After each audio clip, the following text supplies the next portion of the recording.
Hello, everybody. Good morning. Happy Friday. It's Dave Neal, stand-up comic and host of Bachelor Nation News, and I have an update in the Clayton Echard v. Laura Owens trial, the court case, everything that's going on here. Her lawyer smears me big time in documents that have been released from the Arizona bar in his response to another person's claims that he's I guess not being ethical. I don't really know. This is the first I'm hearing of it. I tell you what, I never enjoy being the story. I'd rather do commentary that's silly about the Bachelor world, but of course this is a little bit of a heavier topic. I can see from a mile away. My vision has never been so clear as to what his intention is. As you'll see, this lawyer's intention is to paint me as some overzealous bad guy just trying to profit off of some innocent damsel in distress. It's just not going to work. I'm sorry. This might have worked 10 years ago, but this line of thinking doesn't work with the internet, where people can do their own research. I hate to say that, but that's kind of what it is. Like, people can see for themselves that I've been overly fair. The audience has been 100% on my side because we have developed some authenticity and some trustworthiness with the information we're covering. I mean, that's really it. I hate to pat myself on the back here. By the way, I got stains all over me from my baby. We had a nice little puke session this morning. I'm on vacation here with my family, so this will probably be our only video of the day. If you do want to support the channel, you can join us on Patreon, patreon.com/Dave Neal, for all of your bonus content. I will be going live after this as I put together the Afternoon Rush Hour podcast. So, am I the primary leader in the Justice for Clayton cult? No, but also it's not a cult. So it's kind of like a targeted question there, or targeted accusation to say that I'm one of the ringleaders or primary leaders of a cult. But I'm going to read exactly what he said. It's actually interesting because this has nothing to do with me.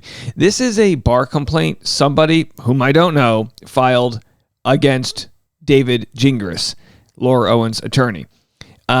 He will mention me in multiple ways. I guess I don't know, the top dog as far as some people that are covering this case. And because of that, maybe he's kind of trying to, what is it called? Bite the snake off on the head. I don't know. Am I the head of the snake here? Okay, here we go. So he says, as a follow-up to yesterday's emails, I need to add a couple supplemental comments regarding the charge from Redacted. So he talks about this person who I guess goes by Tramp Stamp Lawyer.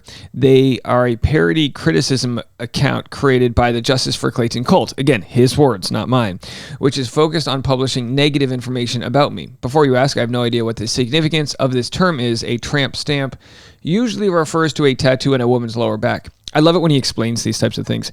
First of all, I don't know if gender needs to be involved when it comes to tramp stamps. Like, if I got a tattoo on my lower back, my buddy would say, dude, that's a tramp stamp. You know what I mean? Like, I don't know if it necessarily matters the gender of the person. All can get tramp stamps. It's very inclusive.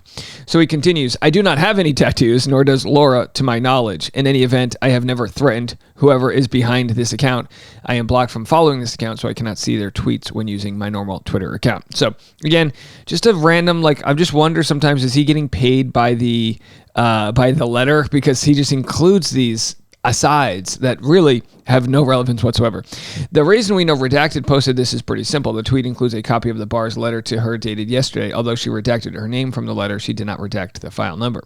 Again, I don't know if that's conclusive. We know Laura claims every single person's Greg Gillespie, which, by the way, yesterday I accidentally said Greg Grippo, the very attractive and I believe very single New Jersey native, not who we're talking about, not Greg Grippo, Greg Gillespie, another alliterative G name. So he says, this leads to my second point. I am concerned Redacted may have misunderstood the comments. He advised her correctly that statements made to the bar are subject to an absolute privilege. That statement is, of course, completely true, and I have no problem with this. However, any suggestion that Redacted is wholly immune from suit just because she also submitted a complaint to the bar is incomplete and potentially misleading. So this is where Gingras starts to, I guess, try to put a little fear into this accuser's eyes that she could be sued for defamation. He says, clearly, while I have no intention of suing her or anyone else, if Redacted posted false and defamatory statements about me on the internet, she would be subject to liability for defamation, regardless of whether she also happened to make the same statements to the bar. I think it is very important she understands this, and I think it is clear she does not understand this. Again, why would he explain the law to a lawyer at the bar? I don't know, but my 10,000 feet in the air view of this is that he's trying to let it be known that he can sue people if he wants to, which we will show. He said the same thing to me. He said, I explained in my letters from yesterday, it's also important for Mr. Lee and all bar staff to know the Justice for Clayton cult is extremely dangerous, and they should be treated as such.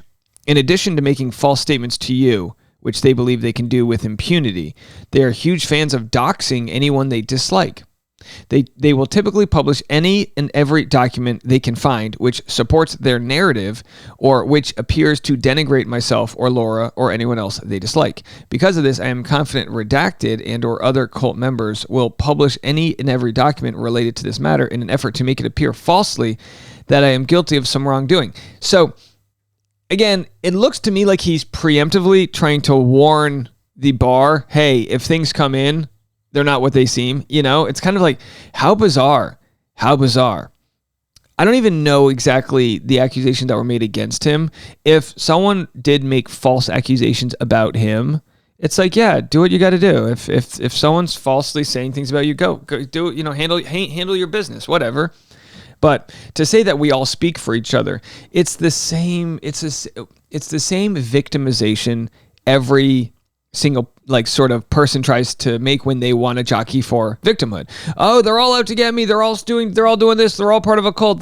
If one person does this, then the other person does that. And it's like, I've said this ad nauseum. I speak for myself.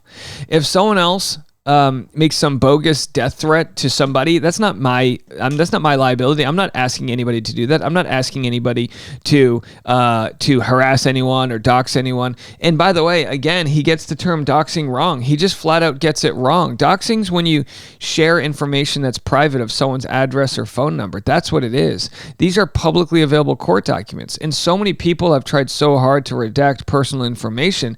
No one's doxed Gingras. Now, have people shared all of his past court dealings? There was a few different things going on with him. I get an email every day from people saying, oh my gosh, did you know this about Gingras? Yes, I did. I ethically have taken the high road to only talk about him as it regards to his client. To be quite honest, I don't have a personal beef with Gingras. If I drove by him on the highway and he had a flat tire, I would pull over and make all three tires flat. No, I would pull over and help him out because I don't see him as anybody other than somebody trying their best. It's just very clear to me, like a wounded animal might be dangerous, that where he is in his career, a bloodbath would benefit him. And that's not a fight I want. I don't want to be one of his passion projects, even though it looks like I already am. So he continues. For that reason, I would respectfully ask that Mr. Lee exercise caution in his future correspondence with Redacted. He should be aware that anything and everything sent to Redacted will be posted online by her, not by me. And by the way, Gingras has posted everything online. He has outed victims that were not, known. He shared depositions of Clayton and other things that were not known. I mean, he should not be one to talk about other people making things public. He says, one final note. In my letter yesterday, I suggested it is likely the bar has received or will receive many additional complaints about me relating to the Owens v. Echard case. I realize that statement probably sounds paranoid, but there was a very specific reason for that remark.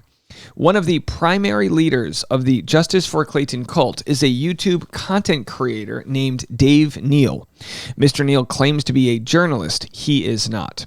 Instead, Mr. Neal's primary source of income is posting self-created videos on YouTube. This is the case of using too many words. Yet most videos on YouTube are self-created. If they weren't self-created, there would probably be a content strike against them because you can't steal other people's work.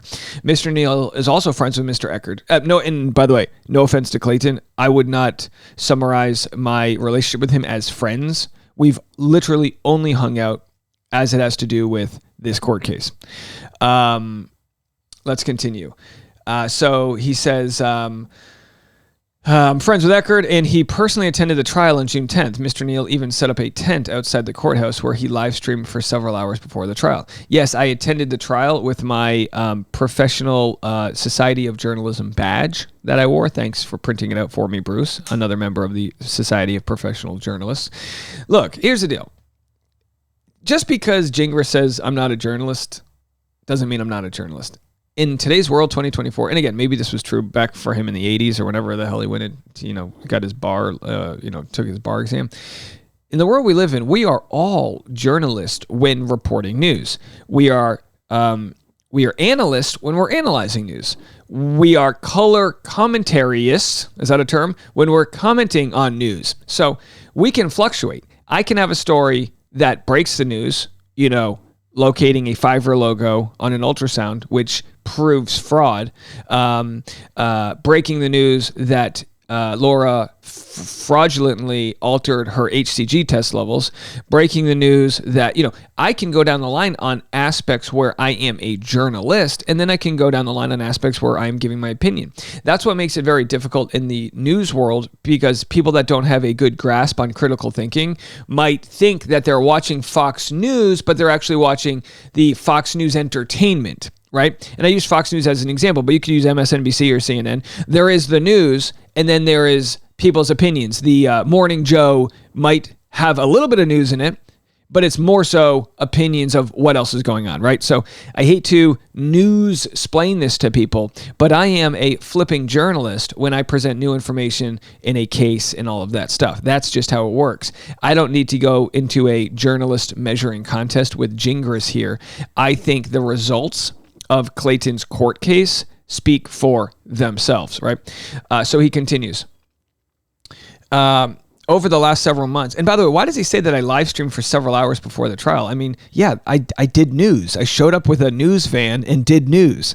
The people had a vested interest in this case. I provided them a live stream commentary of what was going on, any new information. We were there when Gingras called the police on Mike Maricini. Again, not the biggest story in the world, not in war-torn Siberia. This is just something that we can help bring light to.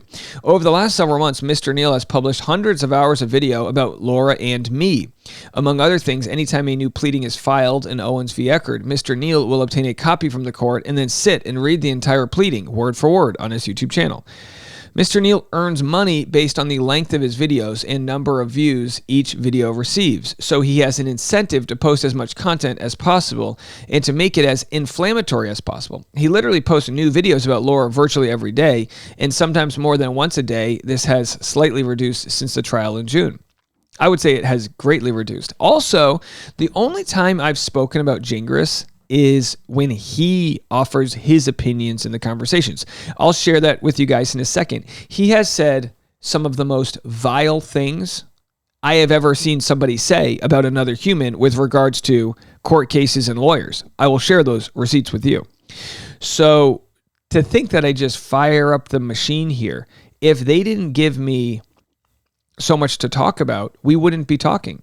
Now, do I make money the longer a video is? Sure, that's how it works. Would a 8-hour Fox News show make more money than a half-an-hour Fox News show? Sure, there would be more advertisements. And if there were so many advertisements that people didn't want to watch, they would tune away. That's kind of capitalism right there. No, I am not doing community service. I have a sort of business plan, but to say that I'm posting things as inflammatory as possible, first of all, bro, I haven't posted the most inflammatory things from your past because, like I've said, it ain't about you. And while he does seemingly want to make this some sort of dogfight, there's a way he talks about some of his past court cases. He mentions guys as his adversaries. I'm sure if he's in his bowling league tonight, he's going to talk about me like we're adversaries, fighting each other through the system. Bro, That's not how it works. I have a life and a lot of other things going on, and this is just a slice of the pie for me, okay? So I'm sure he also lives a fun life and does his own thing. I'm only commenting on it as it pertains to the Clayton v. Laura Owens case. That's it. Case closed. So he continues and talks about how much money I earn and this and that, and it's like, okay, fine. And by the way, the only reason I ever even discuss, as far as this case goes, the earning potential here is to discourage Laura from continuing to feed the beast. I say, look, if you want to keep fighting this, I'll keep making videos until they pull my YouTube license away from me. I will keep making videos and share my opinion, which I have the right to do under the First Amendment. I haven't defamed anybody. I've just been sharing my opinion on a very bizarre case. But if he has a problem with that, let's not forget, he claims to be this big First Amendment rights lawyer, right? But as we're going to show, he's used multiple strategies to get me to stop talking here. He continues, several months ago, Mr. Neal submitted a complaint to the bar about me. That complaint was later dismissed. Despite this, Mr. Neal has made videos discussing his allegations against me. And by the way, I haven't made any allegations. The only things I've shared with the bar are things that are well documented, which I'll show you for you in a second. So then he shares my YouTube video link, and it's like, thanks, man. I appreciate that you're sharing the content. You know, one more penny I get to make. Obviously, I recognize and respect my ethical duty to cooperate with any investigation you might perform. I have always complied with that duty and will continue to do so. At the same time, I want Mr. Elite to understand that this is not a normal situation. The Justice for Clayton cult has anywhere from 2,000 to 5,000 active members or more, and they are absolutely obsessed with destroying Laura and anyone else who stands in the way of their goal. This is why I would expect the bar to receive numerous additional complaints if you have not already. This is not an indication of misconduct on my part. It is simply an unfortunate reality of what happens when you are dealing with an angry cult. As always, I'm happy to discuss further if anyone has any questions. I think this is a case where he's trying to get ahead of, and by the way, I don't encourage anyone who's watching this on the sidelines to file a complaint against him. If he came after you in any way whatsoever and you feel like you have a complaint, file it. My complaint was wildly valid. David Gingras posted some pretty inflammatory stuff. He said this, having done many defamation cases, I can tell you, if Laura sues the Justice for Clayton crew for defamation, it would be an absolute bloodbath. Unless folks like Dave Neal have a really good explanation for every defamatory thing they have said about Laura, my prediction is that by this time next year, Laura's horses will be enjoying some new grazing land out in Tennessee once the Neal family has been evicted from their home after losing a multi-million-dollar defamation case in federal court. I really hope that doesn't happen, but at this point, I don't see how it's not going to happen. That last sentence was written very poorly. But the point here is, don't bring my fucking family into this. You understand? That's the point here, is he's carefully and publicly threatening me. If Laura wanted to sue me for defamation, she can try to do that. But for her, Laura, to publicly make these claims of this is going to happen if you do that, I'm not the only person he's done it to. It's extremely bizarre. So here is him doing it publicly, but it started privately, okay? It started privately right here. This is one of the first emails I got from him where he tells me, don't be these other guys that have gone down in a giant ball of flames. He wants me to tell both sides of the story. And so he's saying, tell both sides of the story. And then when I share, the fact that I lost my bar complaint against him, he's trying to use that against me. It's very, very bizarre. But I've got multiple receipts here of him, just telling me all the things that can happen here. At the end of the day, if you say that Laura lied about being pregnant, you are putting yourself at huge risk. I mean, you already said that, so the risk is already there. But if you keep saying it over and over, well, just look at how that turned out for Trump. $5 million for lying the first time, and then 83+ million because he kept on lying. Imagine what the number would have been if he did a podcast about E. Jean Carroll spreading the same lie every day for months.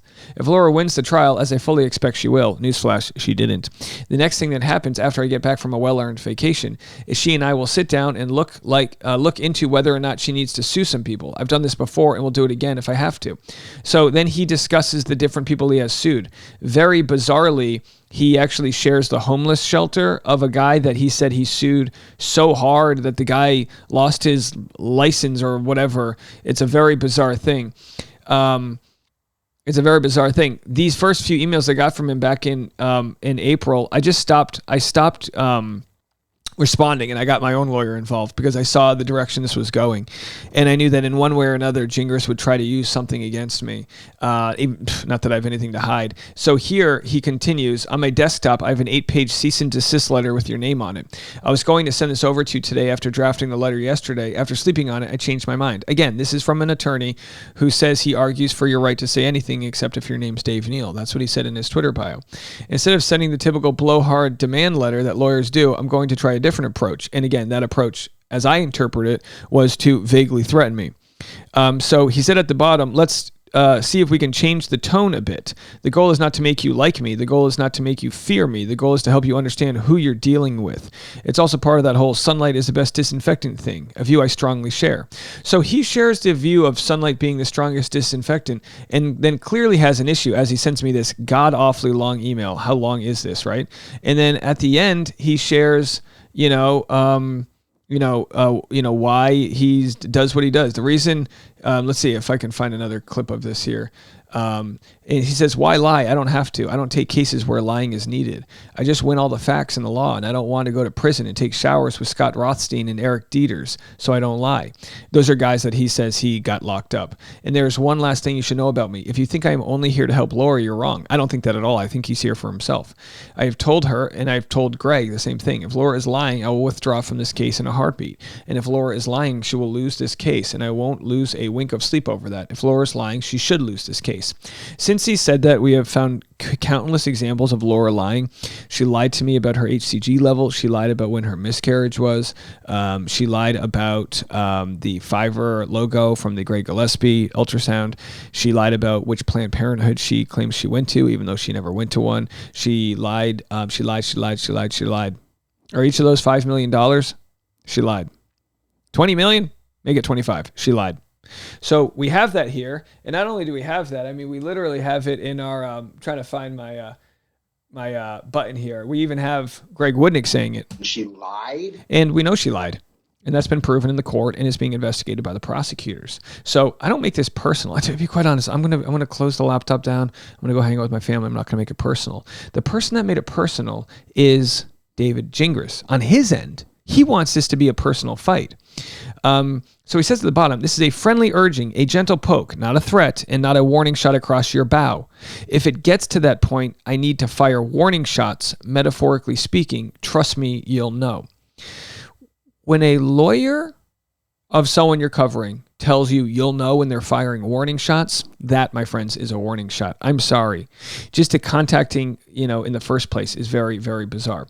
So he then asked me not to share the email because that's what you do when you bully someone. You don't want it to be public. So imagine, he also believes sunlight is the greatest disinfectant, and then he says, but please don't share this. So he said all these very wild things about me. These human leeches are selling half-truths and twisting shit way out of perspective in order to increase the drama, so much drama, and thereby get a few more pennies of Google AdSense revenue and a few super chat bucks to pay for breadsticks. It honestly makes me puke.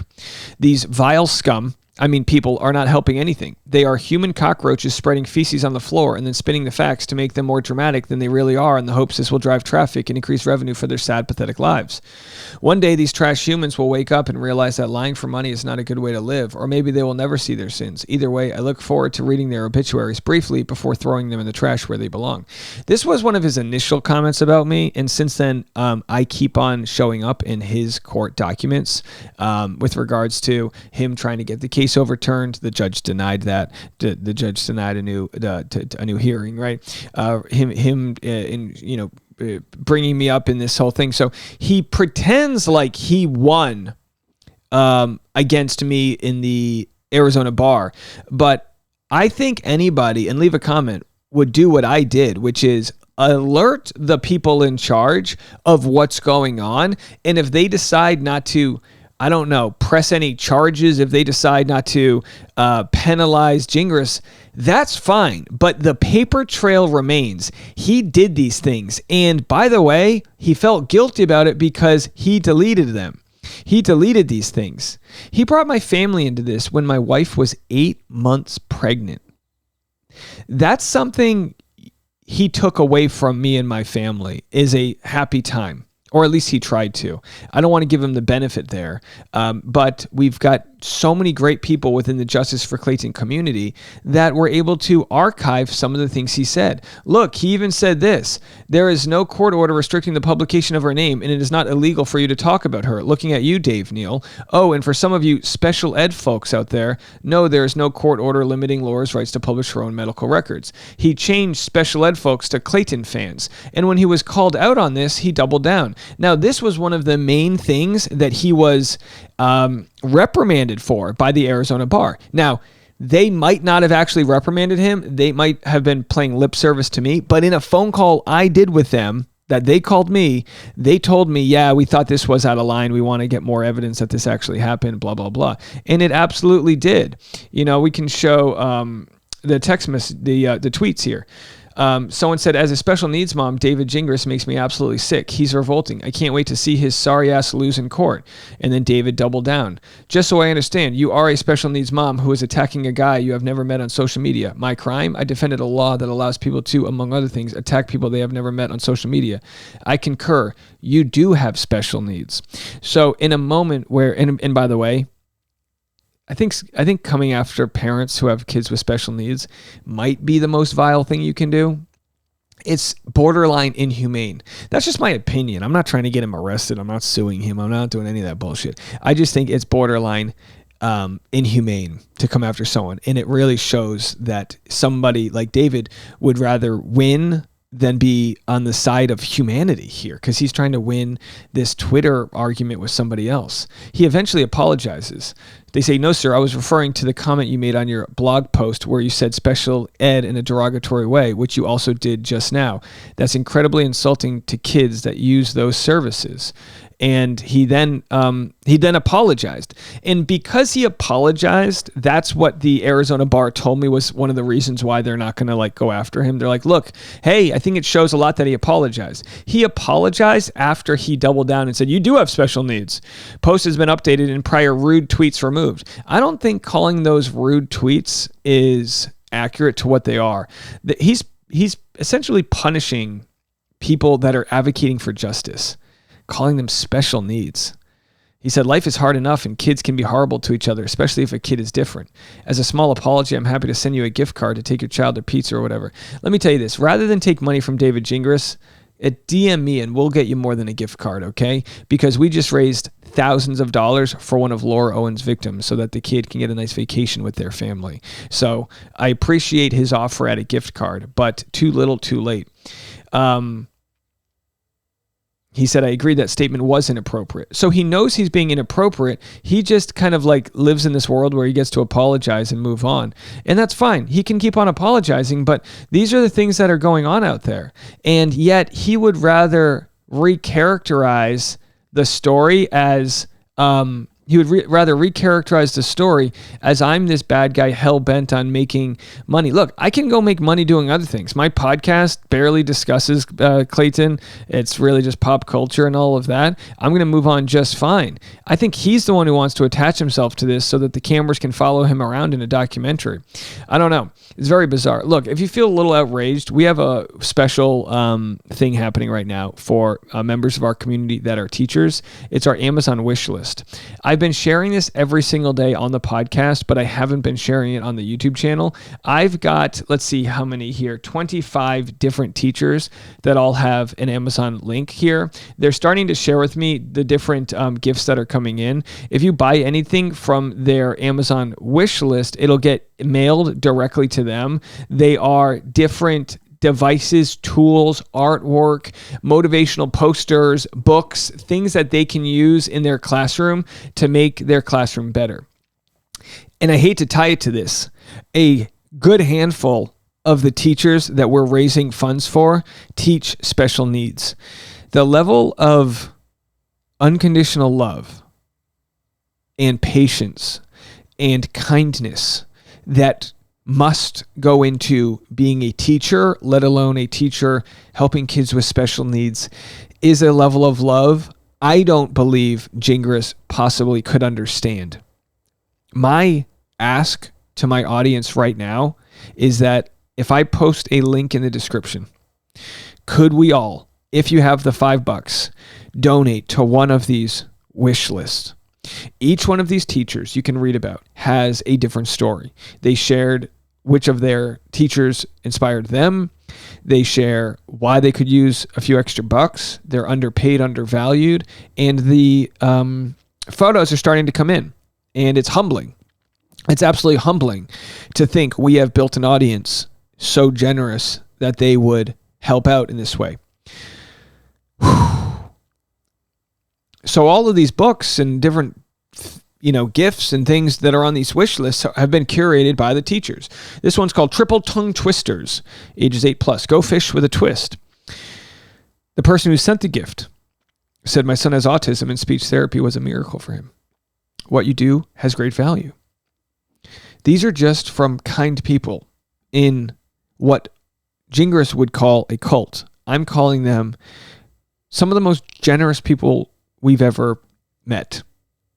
And what's this book? 10 Apples Up on Top by Dr. Seuss. I'm absolutely humbled to get to present to you guys information, whether it be as a journalist, a YouTuber, whether it be a silly video or more serious one. Thank you for giving me your time, and link in the description below if you want to donate to one of these teachers. And let's show some folks out there the humanity and the kindness that exists within our community. Have a good weekend, everybody. I'll have one more podcast up, The Rush Hour with Dave Neal, this afternoon, and then I'll talk to you guys next week.